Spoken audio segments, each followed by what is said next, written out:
Welcome to the Be Happy Now show. Flex your soul connection muscle and be your inner guide to fulfillment and purpose. I'm Claudia-Sam. If you know that you're here for a bigger reason, this is the place to be. Together, we ditch the self-care guilt and quit the go, go, go with less fear and more trust. Tune in to living life in alignment with your full potential. The Be Happy Now show starts now. Shadow work is, I call it the sensual underbelly because it really is this soft spot in the dark that houses both your deepest, darkest fears and shames and all of that, like, ugh stuff, and also your most potent desires. It's the seat of, if you like to use feminine, masculine, it's the seat of the feminine. And so shadow work is being willing to dive into that sensual, vulnerable underside of things. And the shadow is so many things. Like it's not just one. It's not your trauma. It's not just your trauma. That's, I think people think that the shadow is your trauma, but it's also your your sweet little dreams that you've held since, they were just a seed in the back of your mind that got pushed away because you don't know how to bring it into the light. Every part of you is still love. Even the most hard to work with, you wish they weren't there parts. They are here for you, and all of them ultimately want you to be happy. Every single part of you, even the most extreme, ultimately want you to be happy. And none of the parts are us. Self is who we truly are at our core. These parts are like, they are really different masks we wear in different situations and different roles. Now, they can be a misaligned mask, or they can be like, this is the role I love to play and the part that I love to come out and face the world when I'm standing on stage. And the conversation we get to have today is all about turning shadow work into play, not bypassing it, rather making it creative, helping the creative part of who we are. Because if you're listening to the Be Happy Now show, there might be something you know that you're here for, something deep within you that you know you're meant to contribute with, something like a ripple effect of positivity out into the world that you want to offer.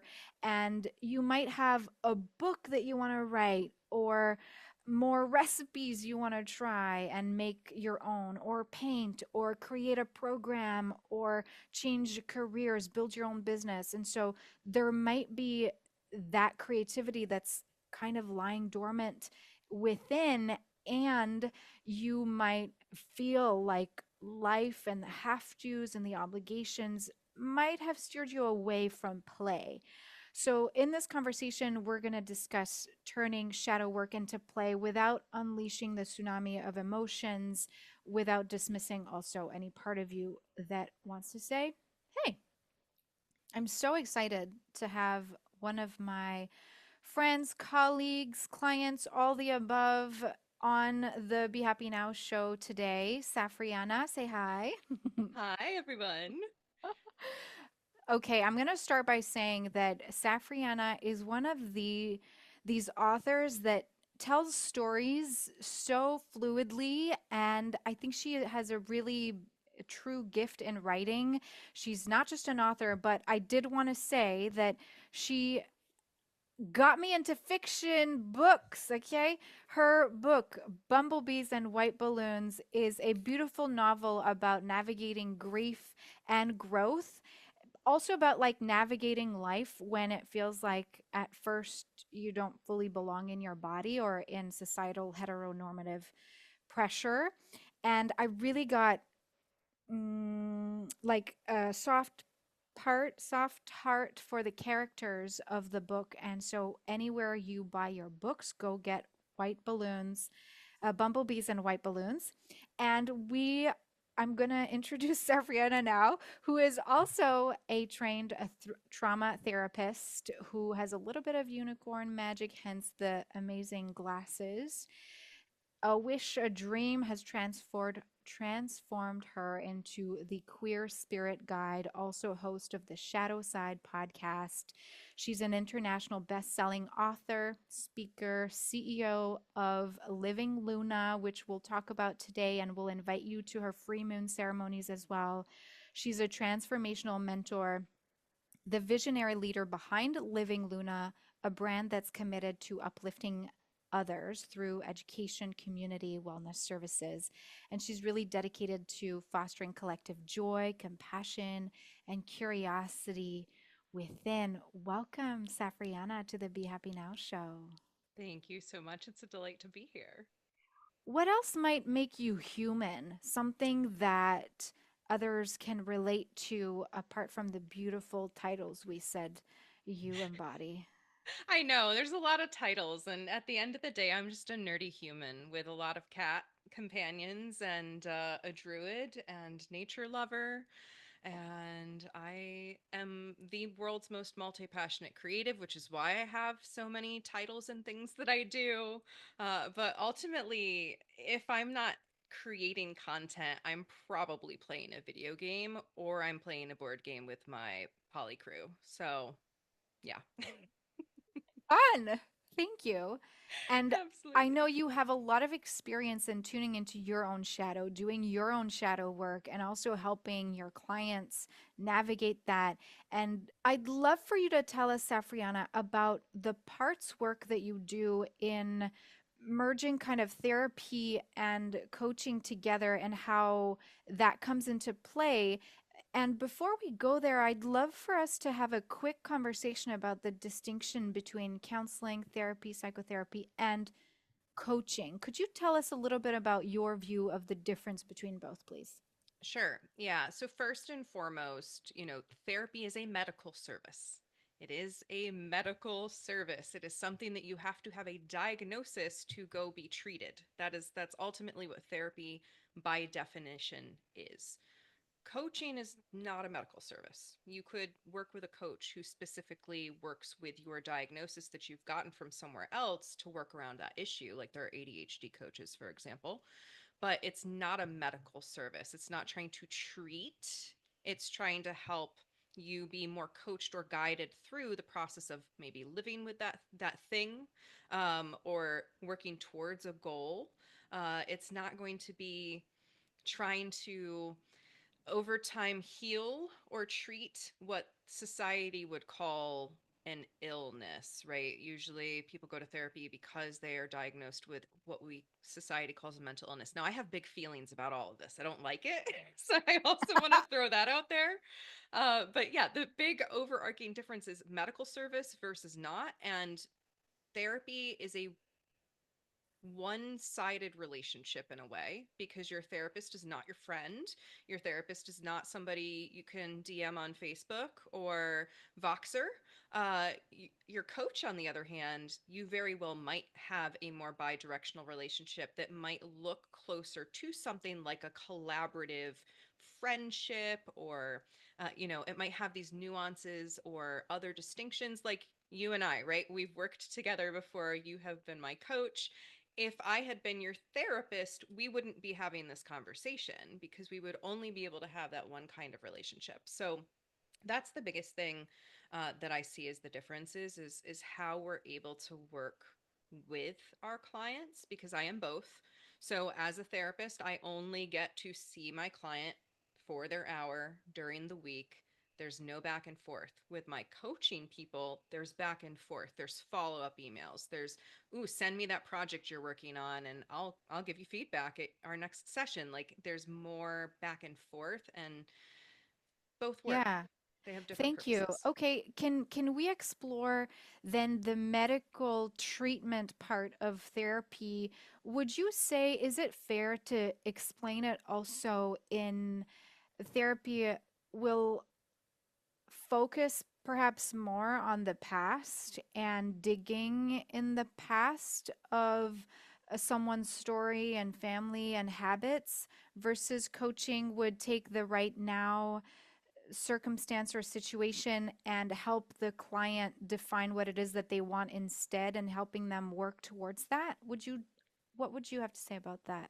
Yeah, I would say that, therapy can be all of the above and coaching can be all of the above, but often therapy is more oriented towards, wounds that we experienced in childhood, adverse childhood experiences, attachment. Uh, and that is why we now have these symptoms, quote unquote, or behaviors that we do in the present. So we're looking back to try and untangle some of those threads from the past that are leading to the current behavior or symptom. And we can set goals and still, usually when clients come in for therapy, it is like, what do you want your future to look like? We're still kind of doing the same thing you would in coaching, but coaching, I find, is more oriented to, we're not, unless you're like me, I am a shadow work trauma informed coach guide. I prefer the term guide because I say I'm getting in the trenches with somebody because I really am. I love going in the shadows. But a lot of coaches, it is more about like what is presently happening and where do you want to go and how do I walk with you to get to that result. And again, there is that more future oriented, I want to change a circumstance. So yeah, I would say that that's a pretty good general view. But again, they can have a lot of overlap.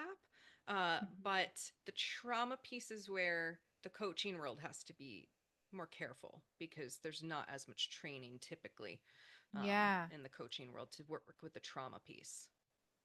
thank you. Yeah. Would you say, continuing along this line, I'm curious when we're entering a shadow conversation. So, can you actually right now tell us what is your definition of shadow work?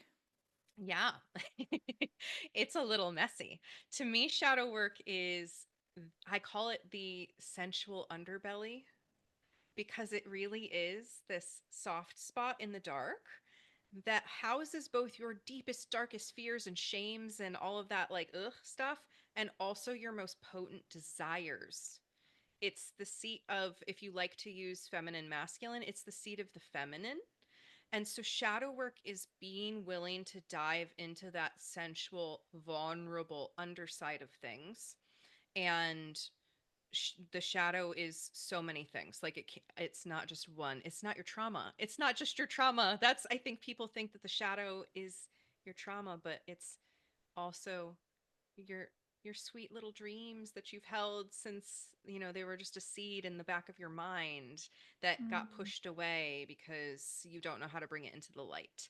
So there's so much in the shadow. I love that. So, ultimately, for people here listening to the Be Happy Now show, it's not about fixing you, right?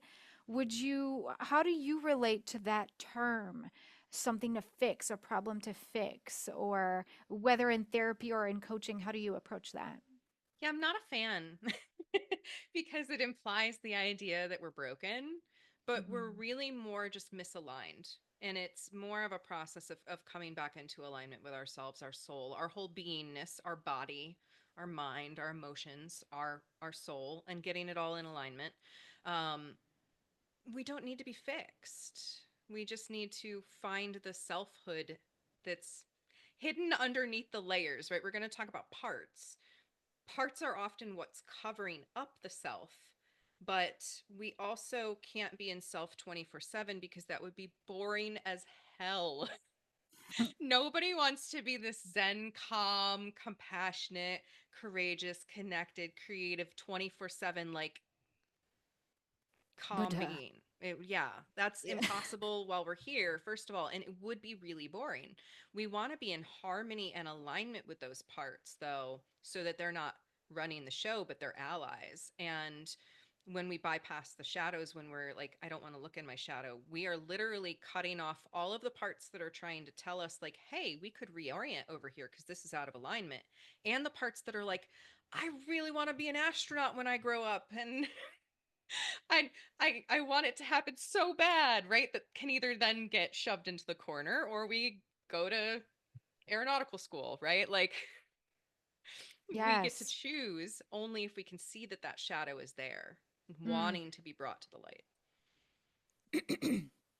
Thank you. Hence, shadow work in the present moment in coaching can help you a little bit like have a banquet with all of the different parts of you around the table and invite them to speak about what's on their heart or what's present for them right now. Versus in therapy, it could be like that, and it could be bringing past self or past experiences and going back through earlier years to bring those to the table. Would you say that we could visualize it like that? Yeah, so I'd love to give just some definitions of some parts from internal family systems therapy, which is what I was trained in. Now, I love his model, but also it's a medical model. So I stretch it and I play with it and I get curious, how do we make it work out of that context too? But in that model, there are two main types of parts. There's your Okay. manager parts, and then there are your exiled parts. And the managers really, well, I should say protector parts. There are two types of protector parts, which are managers and firefighters. Managers preemptively protect, firefighters reactively protect. So, as an example, if you have an overachiever part that's always trying really hard to get the best grade, the best report at work, the best whatever, you're doing the most, it's Yep. probably a manager who is trying to keep you from accessing pain of some past experience. Uh, a part of you that goes and you've had a bad day at work or you've had some family stress and it's starting to touch on those not so good shadows that you're really uncomfortable with, so you go and you binge drink. That's a firefighter that is reactively trying to calm the storm after the trigger has kind of come up. So I wanted to point that out because the exiles you really want to work on in therapy. You want to work with somebody who is trauma trained very specifically, because if, and I don't say this lightly, but if you are working with somebody who is not actually trauma trained and does not have that experience, they can do some really damaging stuff, and I have to acknowledge that because it's for real. So when you're working with a coach, it's more, unless the coach has that very deep training on working with exiles and trauma, you want to stick more to the managers and the firefighters. What are the now behaviors that are happening, the parts of me that Yep. are showing up to run the show? I call them like the puppeteers. The managers are kind of puppeteering the show. They're like, oop, people please, just stay people pleasing, because that's how you keep people to love you, and it keeps you away from the pain of abandonment that you should probably work on with the therapist or the trauma person. But you can work on the people pleasing with the coach. You can work on the drinking maybe with the coach, unless it's really medical. But you aren't necessarily going to go all the way back into the traumatic moment and do the trauma work with a coach. Got It's it. probably Thank you going to be a for therapist. explaining that. That is great and clear. And I love that because it's important to have that distinction, and both can exist together at once. Like you can work Yeah. with a therapist and with a coach at once. In this parts work, you mentioned the managers, the firefighters, the is The exiles. protector, the The, exiles. the They're both protector is the manager and the firefighter. They're like one together. bubble. And then the exilers are the ones that are hidden in the dark that we try to like really shove to the bottom because they hold the trauma. Do they have names?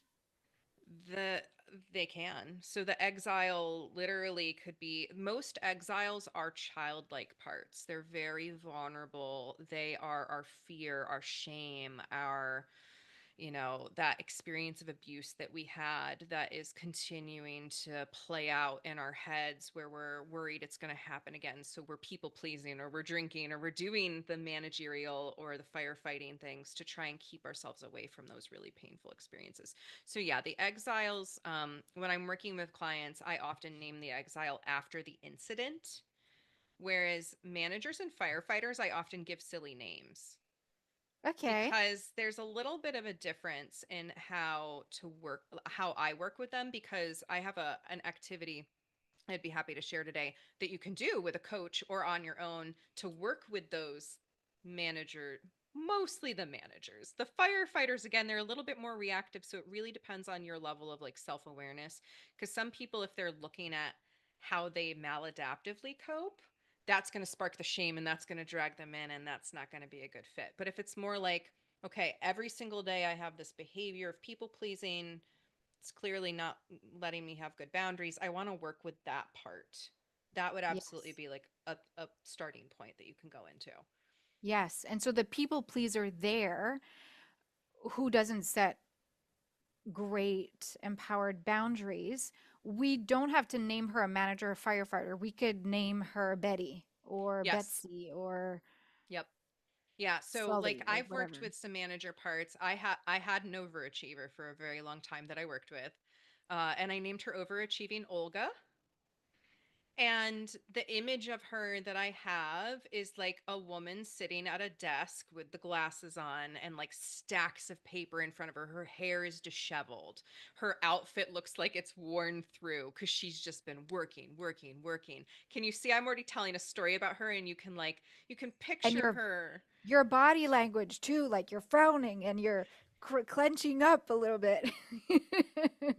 And this is the power of externalizing those parts, because then we can go, okay, well, I'm curious now what's happening. Why is she doing that? Because now it's not about me. It's why is this other entity doing this thing, which is going to bridge the gap. And so I love to work with those parts by drawing them or writing a story about them to really start to get into, well, why are they doing the thing that they're doing? What belief is currently running? Now, obviously, that's going to touch potentially the exiled material, but we're going to focus on why this part is running that particular behavior. We're going to tell the story about them. Ooh, I love that. Okay, so when you're letting that part, Olga, disheveled Olga, is that what you called her?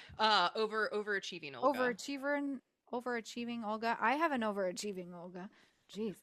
I see her too. She has her hands on her desk, forward facing, tight mini black skirt with the blouse, and she has like a paper pad. It's filled with notes and have tos and to dos, and there's her name is not even on there. And she runs to tasks and thinks that everything has to be done yesterday. So, for example, her. So, how do you, for the overachieving Olga in all of us, in some of us, how do you make sure that whatever she says, hence the story you're writing, actually comes from her and not other parts, or does it even matter? How do you know what she says is true and you should attend to what she's saying? That's a really great question, because often when we start to touch base with one part of us, there's actually like a constellation. I almost describe them as like heads of garlic. It's like the cloves are all bunched together. You touch one and you try to pull that one away, and it kind of impacts the others and they'll kind of come to play. So it doesn't so much matter a whole lot when we're doing an activity like this where we're trying to focus in on a story tell to try and get to know the part, unless we are trying to really sort out our system. What are the different parts of the constellation that are running the show? So if you do see another distinct voice, another distinct part that is maybe hijacking this one story because they're judging your overachiever or they're judging your people pleaser or whatever part you're working with, I like to invite them into the waiting room and say, I will come give you some attention after I've attuned with this. And I will try to stay, or I'll encourage a client to stay with the current part that we're looking at, but make note of the others that are coming up. So Mm. I have another activity that I do when I'm working with parts. So let's say I'm really stressed about a decision in my business. Really stressed about a decision in my business. I'll write that in the middle of a page, and then I'll see, well, who has something to say about this? I'll literally ask, like, who has something to say about this? And I'll name them. So, overachieving Ogle is absolutely going to have something to say about it. Uh, the money fear part is going to have something to say about it. The oh my gosh, we need to do everything right part is going to have to say something about it. And so, I'm going to write those on my page so that I can then get to know each of them. And you said something to the effect of like, how do we know to give it attention, or like, I guess, to attune to it? And how do we know that what they're saying, like all of these parts of you, the money fear, the overachieving, the doubtful, the part of you that doesn't feel ready enough to even take action on business, whatever is saying about the what was the initial middle thought there about the business?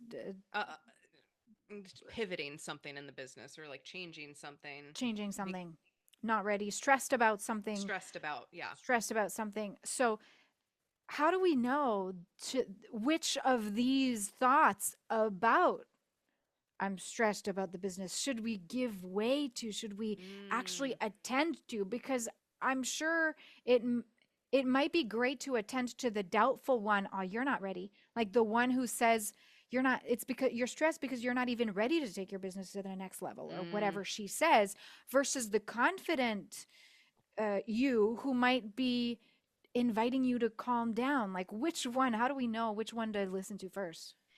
So, great question, because I want to even rewind a little bit to that self. So I mentioned the self that's like calm and compassionate, connected, courageous, blah blah blah. Dick Schwartz has a whole, he calls them the 8 C's of self.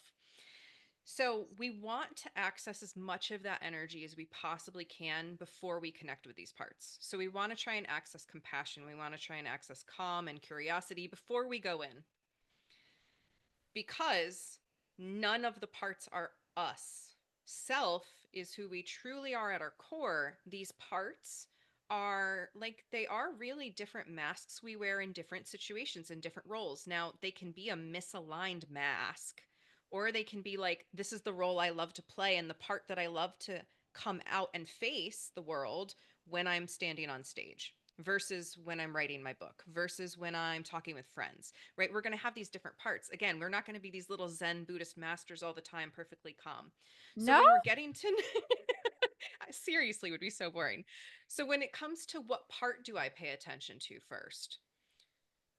First of all, it's important to remember that none of them should be making the full call for our whole system. Now, they often do. I call this hijacking. We get hijacked by parts of us all the time. It's like we're driving the bus, we're the self running the show, and then this like little angry teenager comes in and elbows us out and says, no, we're gonna we're gonna get messed up, we're gonna do this wild thing that's totally, not gonna help us, but I'm feeling some type of way and I need to do something about it, right? And that part comes in and we do the thing that we then later are like, oh my gosh, why did I do that, from another judgmental part of us. Versus self goes, oh dear human, I love you. Mm, that's so tough. I see you. You don't have to do that thing, but I understand why you did that thing. What could we do differently? Do you want to do anything different? It's completely neutral. There's uh no goal, no end goal of self other than love, other than compassion. So, what part is really hurting right now? What part can we not, like, it just keeps trying to hijack, it keeps trying to run the show, it keeps trying to convince us, right? Convince us that it's really who we are. That's the part we probably want to pay attention to first. It does not mean letting them be quote unquote right, but it does mean you really have some big thoughts and feelings based on what you've experienced, the little part. Like, how do I support you to move through that, right? And that goes back to like, if I were writing a story about that part, well, what ending does she want to have? What's her story of how she turns this around? What support did she get? How did she connect to self energy? Because all of our parts can connect with self and then receive some of that self energy. So maybe, what part of self does this part need? Do they need the calm? Do they need the compassion? Do they need the curiosity? Do they need to Mm, be connected with other people? Like, what does that part need that's from self that I can connect in? mm. And I almost hear that like as a capital S self, the self that encompasses the loving nature that's directly linked to abundance and that compassion and that love, instead of the small S self that feels the victim, or, well, actually smaller and incapable of a lot of stuff. Um, Yeah. yeah. What is one of your tools or your suggestions when you want to turn this shadow work of curiosity into something that's playful and something that is perhaps like writing and investigative for someone who might see it as work, heavy work that will just lift up off the ground all the dust that to them they'd rather just let the dust be on the ground and not even tune in. Yeah. So, how can you make it fun a little bit? Because shadow work generally isn't super fun because it's often accessing that vulnerability and the desire. And, for some reason, we're not there yet. We're not manifesting the desire yet. So, that's uncomfortable. So, how do we bring in some lightness and some fun? I will never forget this triangle. That's exactly what it is.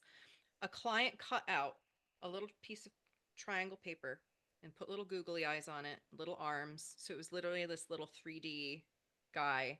And it's been years, but we named it something like Tony the Tornado or something. That's why it was kind of triangle shaped. And she scribbled on it, this client. And so this was a representation of her anxiety. And she would have anxiety at work all the time. She had anxiety in her relationships all the time, but it was really impacting her at work. So she took like Tony the Tornado, this little triangle guy that she had made, and put him on her desk at work. So that when she would start to feel her anxiety, she would instead look at Tony and go, "What's bothering you, buddy? Like, what's going on?" And it would orient her to, okay, this is one part of me, one part. It is not the whole system. It is one part.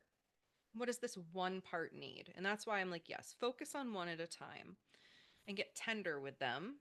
And if you can make some kind of tangible depiction, like I literally drew Olga. You don't have to be a good artist. It does not have to be pretty. It is an emotional depiction of this Yes. part. So it can be a scribble on a page. It can be a stick figure with a label by it. You can put color on the page. But to get it out of you onto something Mm. else, that's getting you into a different part of your brain. It's somatically processing it in a different way. It's getting you out of the trauma responses in your brain into, okay, using my hand to draw something and then to it's not you anymore. It's out of you. Tell the story about them. So I like to do my drawing on the page, and then I literally third person. Overachieving Olga was having a very rough day. She was so tense. Her muscles were so sore because she just was gripping on to everything that she had to do, right?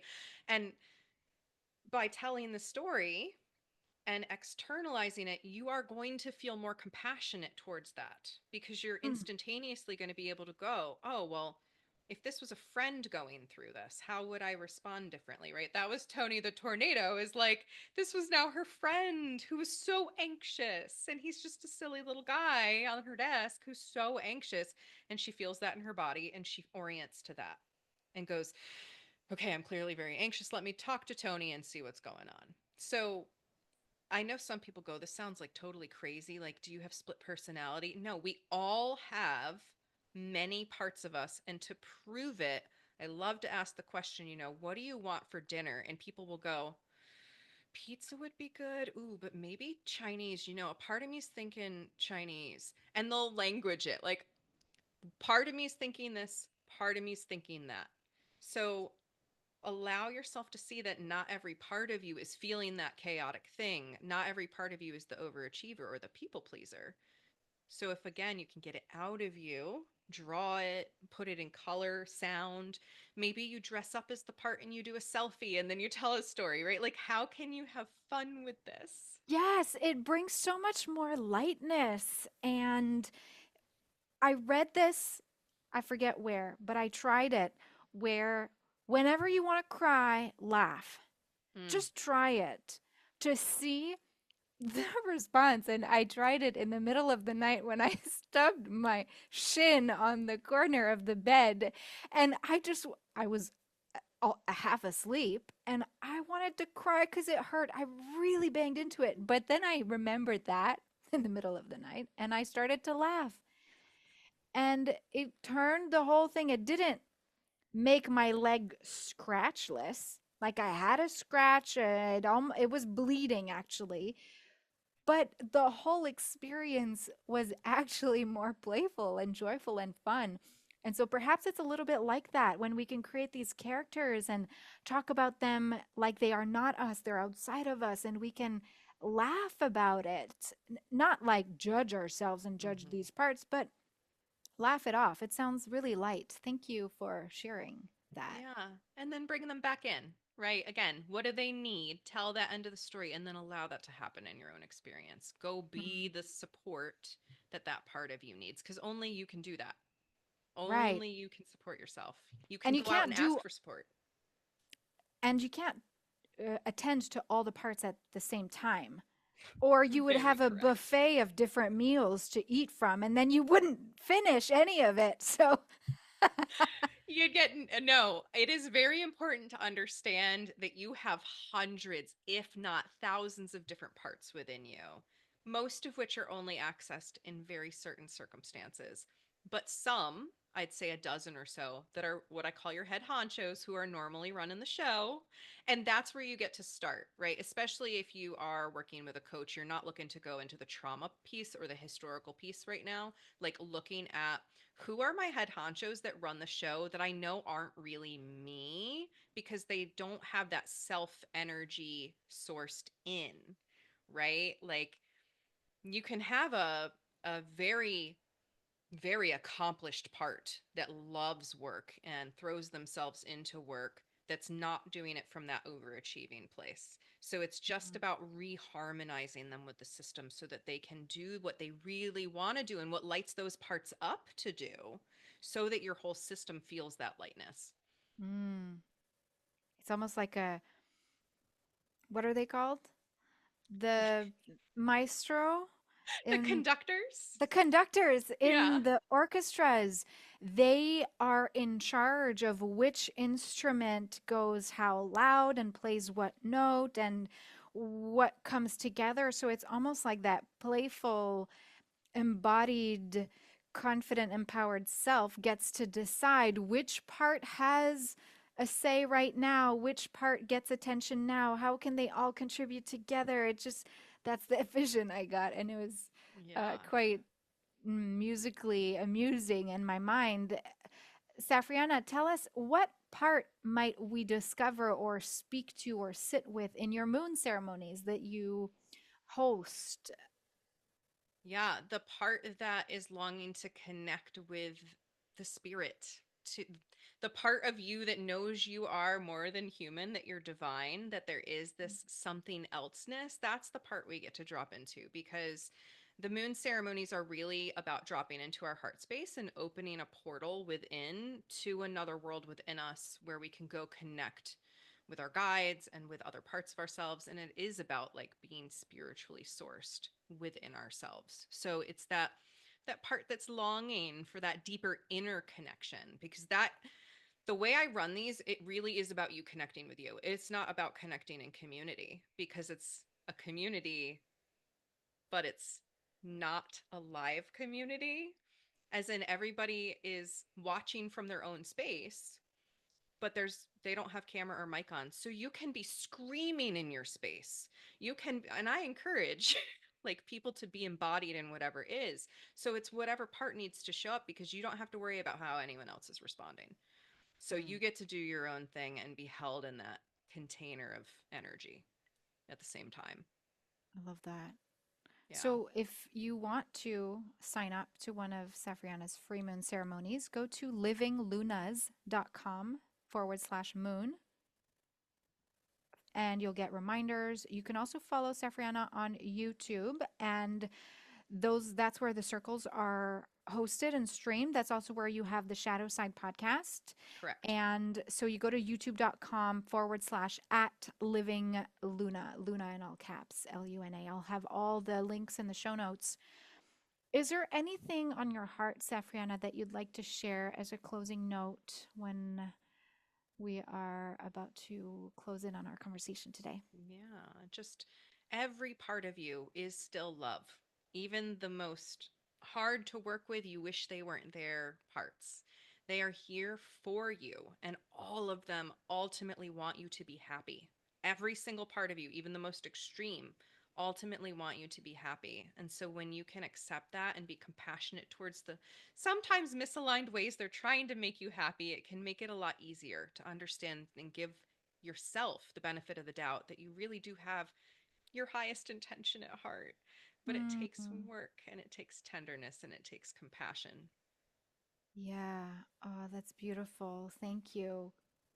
I know how sometimes it can feel hard to see that those parts of us want our benefit. They also want our success. And you think they're working against me. But if we can sit and be playful, make them into a character, turn them, their story into a writing, into a little mini chapter of a book, maybe we tune into what they do have to say.